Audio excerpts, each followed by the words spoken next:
When I, 24 female, was 5, my mother had her second child, my sister, 19. We have different dads and neither was involved when we were kids. My sister was born prematurely and this is when my mother went from being my mom to being an almost stranger to me. She spent all the time at the hospital with my sister. I was passed around from friends to family and even to strangers to my mother. I didn't know because an aunt would hand me over to someone in her husband's family or a family friend and would pass me on to their friend. My sister was in hospital for months and had many complications from being born so early. She was one of the youngest preemies in the hospital's history. When she started to get strong enough to go home, complications with her stomach were found and that required more time and more treatments. My mother was in and out of the hospital with her for the next couple of years as they performed surgeries and gave treatments when she got sick. At that point, even when my mother was home with my sister, she would keep me somewhere else normally, and the times I was home with her, I was left alone and her focus was my sister. Then, when my sister was 2, she was diagnosed with leukemia, and that resulted in more treatments, more hospital visits, and just never ever seeing them. By the time I was 10, my mother was okay leaving me at home while they were at the hospital, so I was alone. It was around this time that my teachers started to suggest I might have dyslexia, and the school reacted out to my mother, but she was too focused on my sister to do anything for me. Nothing changed after my sister became cancer-free and she was less sick and needed the hospital less. My mother was so devoted to her that she ignored me, and both were strangers to me. As a teenager, I started staying with my girlfriend's family and my mother didn't care. I would only return to her house when I needed to pick up some more clothes or stuff, and when I turned 18, I moved out officially and got my dyslexia diagnosis. Now, several years on, I don't really have anything to do with my mother or my sister. I don't blame my sister for any of this. It's just that no bond could form when we were younger and she's a stranger to me. My mother has started to have some health problems and turned to me for help. She told me I should be around more and do stuff to help her because she's my mom.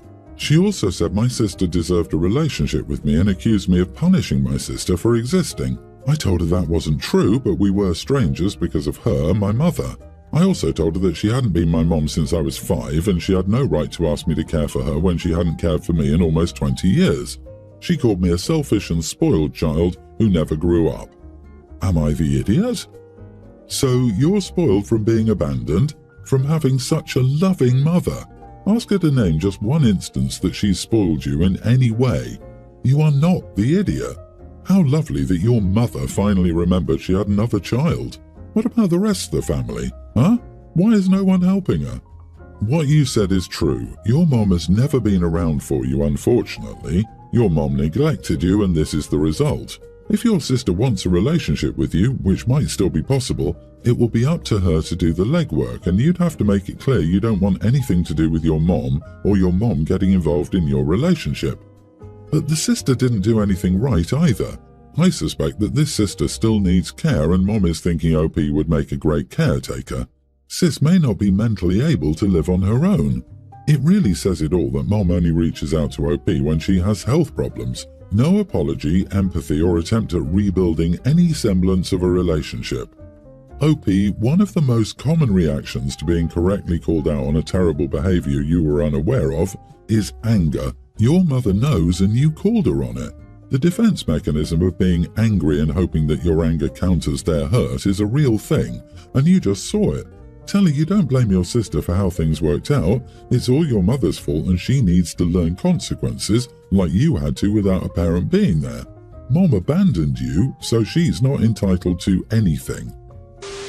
I do digital portraits, mainly as a hobby, but I've gotten a few commissions here and there. A while ago, my boyfriend and I were hanging out with mutual friends, and my boyfriend suggested that I do a portrait as a gift for someone's upcoming birthday. While it was a little annoying to be volunteered by him, I did think it was a good gift idea and went ahead and did it. The next time a birthday in the group came up, my boyfriend made the same suggestion, and as a result, the birthday portrait has become my thing. My boyfriend will get something small since he views the portrait as from us. The part where I may be the idiot here is that I haven't told him explicitly to stop volunteering me for these portraits.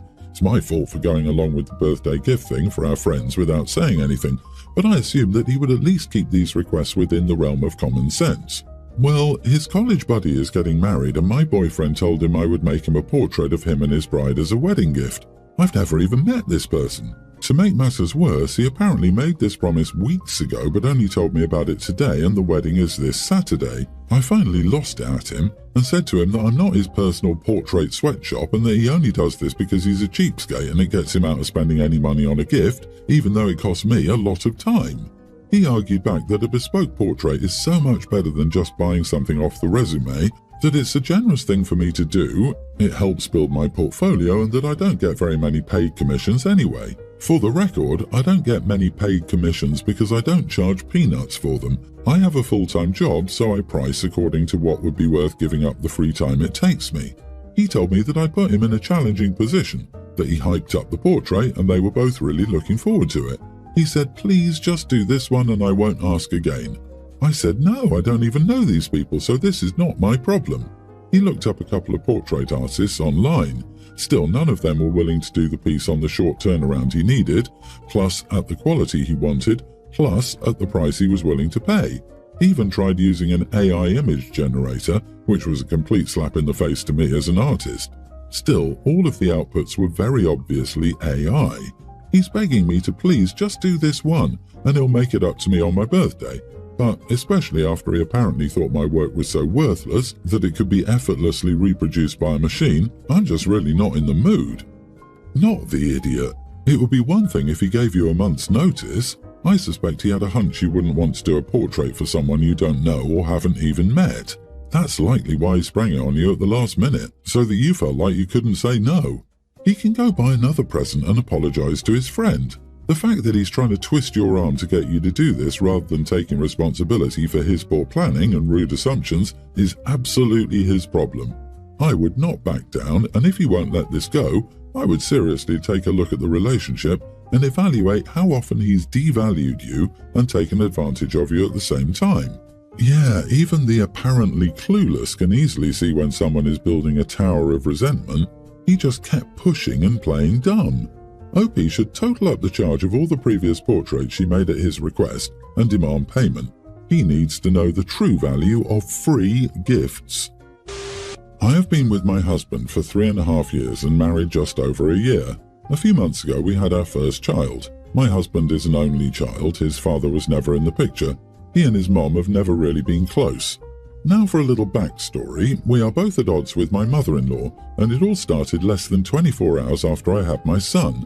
My husband and I told both my mother-in-law and my mother that we didn't want our son's birth turned into a photo op. People taking pictures of me have always made me uncomfortable. My son had some complications immediately after he was born, and he was rushed to the NICU. I wasn't able to see him for roughly 9 hours. Once I was allowed to go into the NICU, my husband went with me as this was the first time I was officially meeting my newborn son. Next thing I know, I see my mother-in-law using this opportunity as a photo op. I was fuming. These were not the first pictures I wanted of my son or of my husband and I with our son. The following day, my mother-in-law decided she wanted to come back and see our son, who is now safe and in our room. I'm running on maybe 2 hours of sleep, but still said it was okay for her to come. Once she was there, I didn't really interact with her. I was just trying to rest. After she left, she ended up calling my husband. This was when he decided to call her out on the photo op and how she completely violated a boundary that we clearly set. Her response floored me. She began yelling at my husband, saying that I hate her, that I don't like her and I never have, that I am so hateful towards her. She said her reasoning for taking the pictures was because she thought that we would want to remember that moment, and to her it wasn't a big deal and she didn't see the point of getting upset. Once all this happened, I decided I needed to distance myself from her and focus on my new family. My husband agreed with doing this as well. Fast forward to about a week and a half ago. My husband and son had been sick for over a week. I was out doing errands and getting groceries. Mother-in-law asked me multiple times if I wanted anything from Sam's Club. I would constantly tell her, no, but thank you. She was doing the same to my husband and he would also respond, no, we're good thanks. I returned home and my son was screaming. He hadn't slept all day. We all decided to try to nap. My husband finally fell asleep and I finally got my son to fall asleep. About 10 minutes later, there's a knock on my door. My dog goes flying and barks her head off, waking up my son. I answer the door and say, why are you here? She says I wanted to bring you a rotisserie chicken, a trash can and laundry detergent. I told her we already said we didn't want anything and to not show up at our house unannounced, and that the next time she tries to give us random crap, I will immediately return it to her. We don't want anything from her. She got angry and said she will never come over or speak to us again, and slammed the door. Am I the idiot?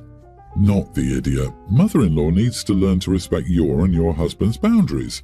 This is wrong of me, but the quickest cure for the constantly popping by unannounced guest is to stop answering the door like a knee-jerk response to the bell. I never answer the bell when I'm not expecting anyone, and I rarely casually grab the phone when it rings unless I'm at work. I needed a clean circle of get off my dang nerves, so I created one, and yes, I will tell anyone later, sorry I missed you, what did you need? I think everyone's the idiot here. I can't tell if there's more at play or if you just don't like the lady. I can understand the picture, but when family gets sick, we complain that no one steps up to the plate to help. She was trying to do that, and I don't believe you mentioned that you told her not to come over. So was it egregious that you had to talk to her like that? Yeah, I'm picking up on a tone from the OP that she really doesn't like mother-in-law. OP, you are the idiot, simply because I understand that you're tired, you have a new baby, you're exhausted, your husband and baby are sick, but I feel you're being very harsh. I genuinely think she's right in that you don't like her. I'm seeing this from her point of view. She probably busted her butt as a single mom to raise her son and is remembering those early times when she would have loved someone to pick up some groceries and wish she could have had photo memories from her birth as well. I can see that it's frustrating for you to draw clear boundaries and have them be ignored, but I don't think she's doing it to be callous. She's trying to be helpful, and you're pushing her away and being unnecessarily rude. I, male 48, and my wife, Anne, 47, live alone. Our kids have moved out. I'm the breadwinner and Anne is the stay-at-home. Now she's the housewife after our youngest moved out last year. What's changed is that she says she's owed for raising our kids and caring for the household. She wants more personal time, less work around the house. So I've basically taken over almost all of the housework, cooking 3 meals, cleaning the house. I'm still working a full-time job, and I've never slacked on chores that I did, such as gardening, hard lifting, etc., and I was never an absent father. I've been bored with it for the past year. Still, she's gotten more abusive, outright berating me in front of the kids when they visit that I'm only good for my strength and don't think about the household at all, while she's doing less of the household work.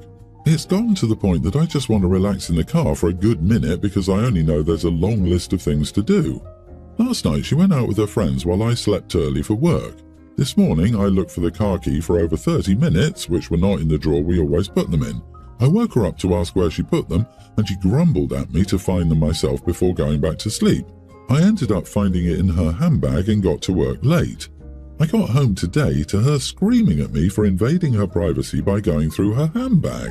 I tried telling her that she told me to find them myself, but she kept cutting me off, saying that I should know better than to dig through her belongings. She has rights, and I should respect them, and wait for her to wake before getting her to find the keys herself. When she said she didn't care if I was late to work, I lost it. Her exact line was, "It's not like we need that stupid money anymore."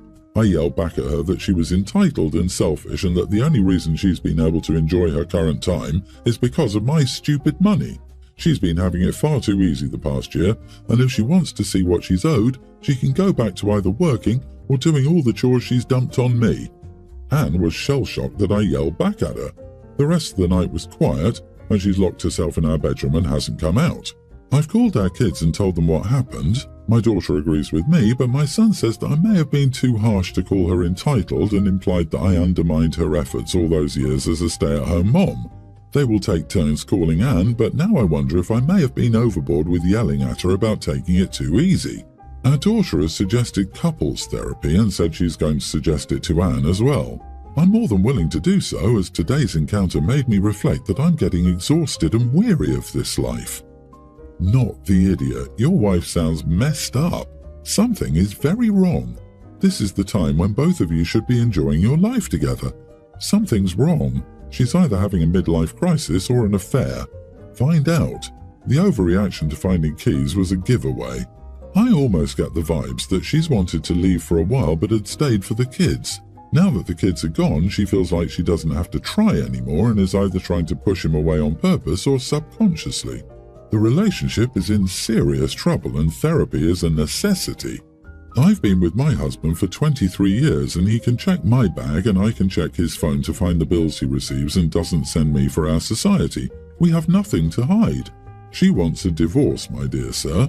Get ready to be taken for a ride because ain't no way.